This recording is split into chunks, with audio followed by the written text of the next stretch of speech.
यहां सद्गुरु बच्चों की परवरिश के 5 गुर बता रहे हैं जो बच्चों के पालन पोषण में माता पिता के बहुत काम आ सकते हैं।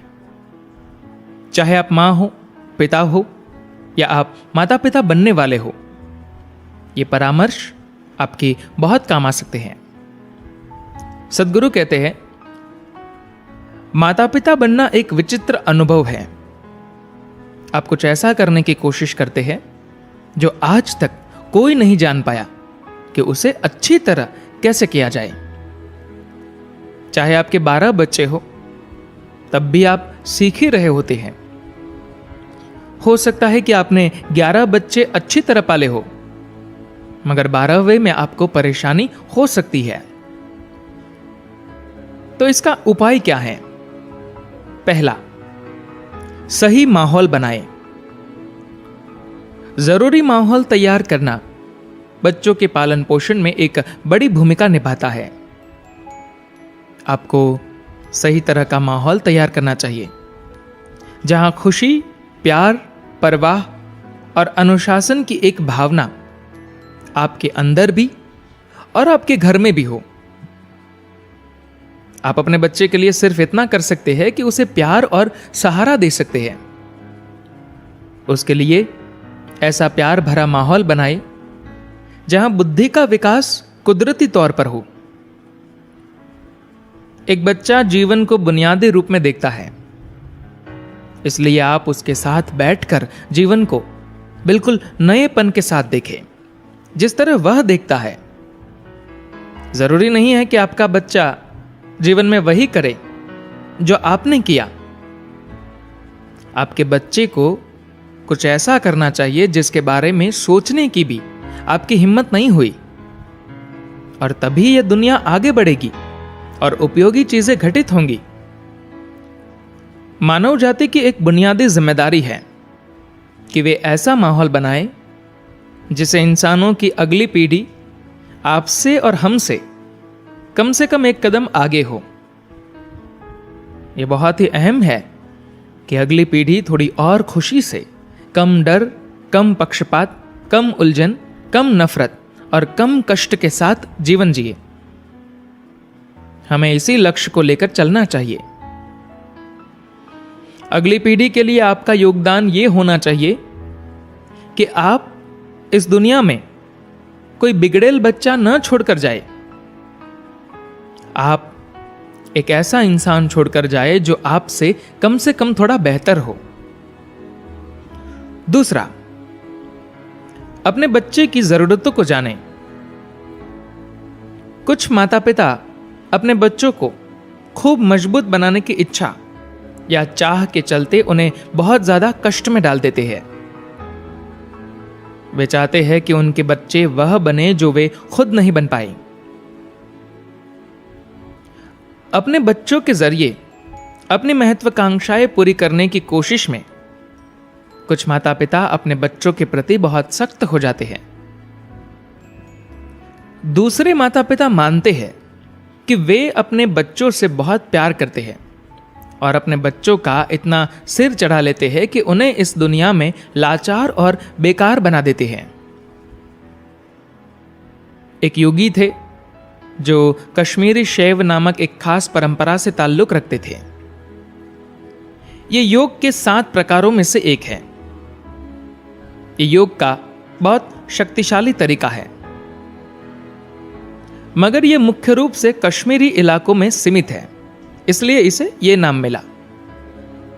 एक दिन इस योगी ने एक ककून देखा जिसमें थोड़ी सी दरार थी और उसके अंदर मौजूद तितली बाहर आने के लिए छटपटा रही थी। ककून का खोल बहुत सख्त था। आमतौर पर तितली ककून से बाहर आने के लिए लगातार लगभग 48 घंटे संघर्ष करती है, और अगर वह बाहर नहीं आ पाती तो मर जाती है। योगी ने यह देखा और करुणावश उन्होंने अपने नाखून से ककून को खोल दिया ताकि तितली आजाद हो सके। मगर जब वह बाहर आई तो उड़ नहीं पाई। ककून को तोड़कर बाहर आने का संघर्ष ही तितली को इतना मजबूत बनाता है कि वह अपने पंखों का इस्तेमाल करके उड़ सके। अब उस तितली का क्या काम जो उड़ ही ना सके? तो बहुत से लोग अपने बच्चों को लाड़ प्यार में ऐसा ही बना देते हैं। ऐसे बच्चे अपने जीवन में ऊंचाइयों को नहीं छू पाते। सभी बच्चों पर एक ही नियम लागू नहीं होता। हर बच्चा अलग होता है। एक खास विवेक है। इस बारे में कोई सटीक रेखा नहीं खींची जा सकती कि कितना करना है और कितना नहीं करना है। अलग अलग बच्चों का ध्यान, प्यार और शक्ति के अलग अलग पैमानों की जरूरत पड़ सकती है। अगर मैं नारियल के बाग में खड़ा हूं और आप आकर मुझसे पूछे कि हर पौधे में कितना पानी देना है, तो मैं कहूंगा कम से कम 50 लीटर। लेकिन अगर आप घर जाकर अपने गुलाब के पौधे में 50 लीटर पानी डाल दे तो वह मर जाएगा। इसलिए आपको इस बात का ध्यान रखना चाहिए कि आपके घर में किस तरह का पौधा है। तीसरी बात, बच्चे से सीखे। बहुत से लोग ये मान लेते हैं कि जैसे ही बच्चा पैदा होता है, शिक्षक बनने का समय शुरू हो जाता है। जब एक बच्चा आपके घर में आता है तो ये शिक्षक बनने का नहीं, सीखने का समय होता है। क्योंकि अगर आप अपनी और अपने बच्चे की ओर देखें तो आपका बच्चा ज्यादा खुश होता है ना? इसलिए ये उनसे जीवन के बारे में सीखने का समय है, सिखाने का नहीं। आप बच्चे को बस एक चीज सिखा सकते हैं जो आपको कुछ हद तक सिखाना पड़ता है कि दुनिया में किस तरह जीवन यापन से जुड़े काम करे। मगर जब खुद जीवन की बात आती है तो एक बच्चा अपने अनुभवों से जीवन के बारे में ज्यादा जानता है। वह जीवन है, वह जीवन को जानता है। आपके साथ भी ऐसा होता है कि अगर आप अपने मन पर थोपे गए प्रभावों को दूर कर दें तो आपकी जीवन ऊर्जा जानती है कि कैसे रहना है। यह आपका मन है जो नहीं जानता कि कैसे रहना है। एक वयस्क हर तरह का कष्ट खुद पर ओढ़ने में माहिर होता है। यह सब कष्ट उसके मन में होते हैं। बच्चा अब तक उस स्थिति तक नहीं पहुंचा है, इसलिए यह सीखने का समय है, सिखाने का नहीं। चौथी बात, उसे अपने तरीके से रहने दे। अगर माता पिता अपने बच्चों की वाकई परवाह करते हैं तो उन्हें अपने बच्चों को इस तरह पालना चाहिए कि बच्चे को माता पिता की कभी जरूरत ना हो। प्यार की प्रक्रिया हमेशा आजाद करने वाली प्रक्रिया होनी चाहिए, उलझाने वाली नहीं। इसलिए जब बच्चा पैदा होता है तो बच्चे को चारों ओर देखने, परखने, प्रकृति के साथ और खुद अपने साथ समय बिताने दे। प्यार और सहयोग का माहौल बनाए। उस पर अपने नैतिक मूल्य, विचार, धर्म या और कुछ थोपने की कोशिश न करे। बस उसे विकसित होने दे, उसकी बुद्धि को विकसित होने दे। सिर्फ एक इंसान के रूप में उसकी अपनी शर्तों पर जीवन की ओर देखने में उसकी मदद करे। परिवार या आपकी धन दौलत या किसी और चीज से उसकी पहचान न बनने दे। एक इंसान के रूप में जीवन की ओर देखने में उसकी मदद करना उसकी खुशहाली और दुनिया की खुशहाली के लिए बहुत जरूरी है। यह आपके बच्चे के लिए सबसे अच्छा निवेश होगा। अगर आप अपने बच्चे को प्रोत्साहित करें कि वह अपने बारे में सोचना सीखे, उसके लिए क्या बेहतर है यह जानने के लिए अपनी बुद्धि और समझ का इस्तेमाल करना सीखें। अगर आप ऐसा करते हैं तो आप निश्चिंत रह सकते हैं कि आपका बच्चा सही तरीके से विकसित होगा।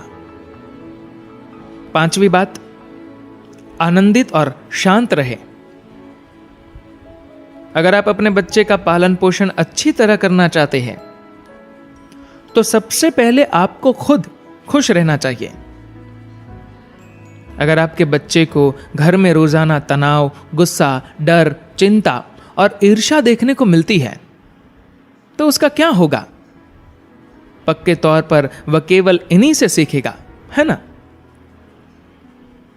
अगर आप वाकई अपने बच्चे का अच्छी तरह पालन पोषण करने का इरादा रखते हैं तो आपको खुद को एक प्यार करने वाला, आनंदित और शांत इंसान में बदलना होगा। अगर आप खुद को बदलने के काबिल नहीं हैं तो अपने बच्चे को अच्छे से पालने का सवाल कहां उठता है? अगर हम वाकई अपने बच्चे को अच्छी तरह पालना चाहते हैं तो सबसे पहले हमें ये देखना चाहिए कि क्या हम खुद को रूपांतरित कर सकते हैं।